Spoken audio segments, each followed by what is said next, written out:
Please pardon that technological delay. Actually was maybe fortunate because it gave me a moment to think a little bit deeper about my ingredients and gather the rest. So what I have here is the butternut squash, poked it with holes, added a little bit of this, and I'm actually going to do just a teeny little drizzle of olive oil too to just give it some love. And I use a vegetable, or actually for this one I'm just going to use a vegetable seasoning. Let's see, we'll use some salt and pepper here.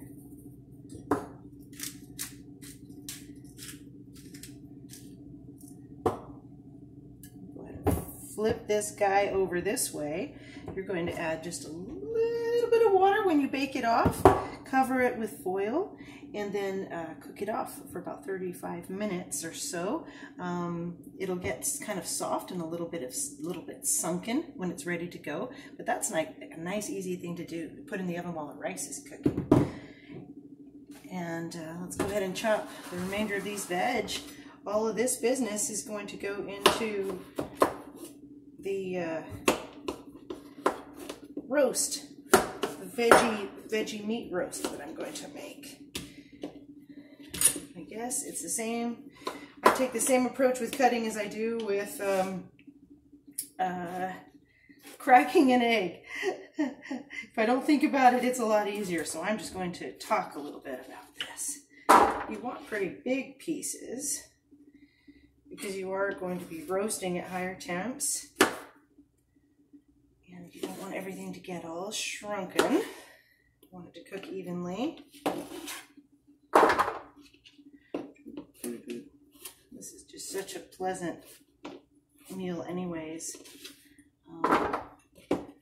Makes the house smell wonderful. It tastes delicious. And such a versatile combination of things.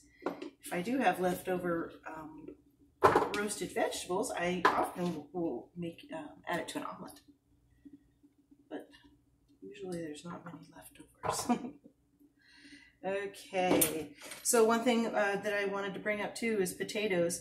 You don't want to give any hens anything to do with the nightshade family. So that means skins or greens, anything from the garden related to potatoes and tomatoes and eggplants, that family. I've never seen it happen, and I'm not willing to give it a try and get those poor little hens ill. Slippery potato.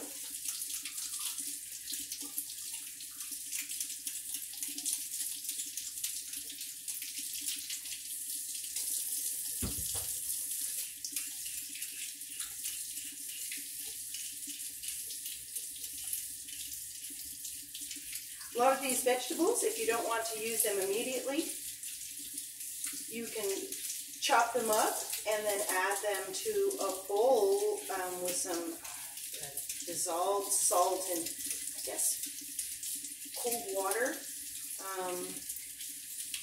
Just shallow enough to cover everything, and that'll prevent things from browning.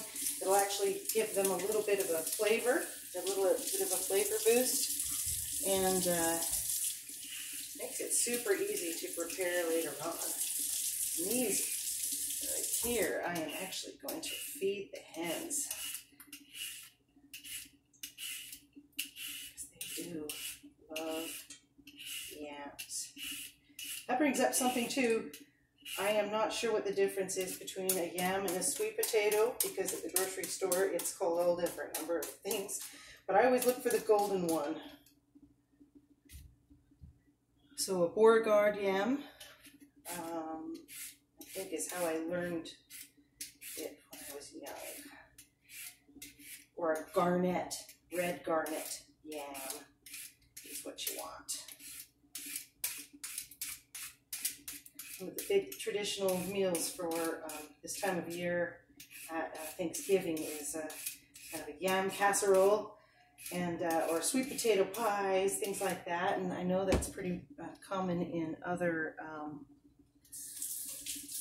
places, regions of the country. Get some nice apple. Ooh, a bruised apple. Chickens are going to be happy tonight. We're all going to be happy tonight. Woo! Woo!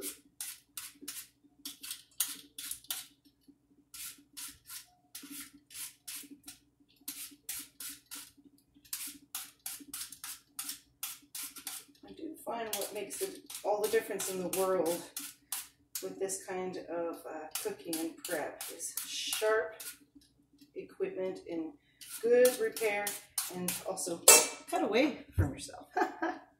Okay, that should do it on that front. Okay. On to the yam goodness.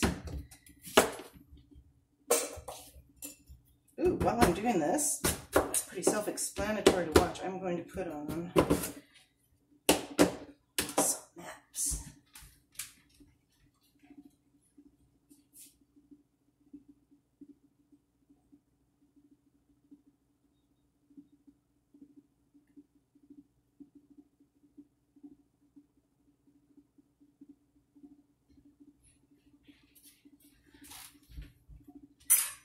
Only proper way to listen to maps is with an amp, and preferably hands free so you can dance.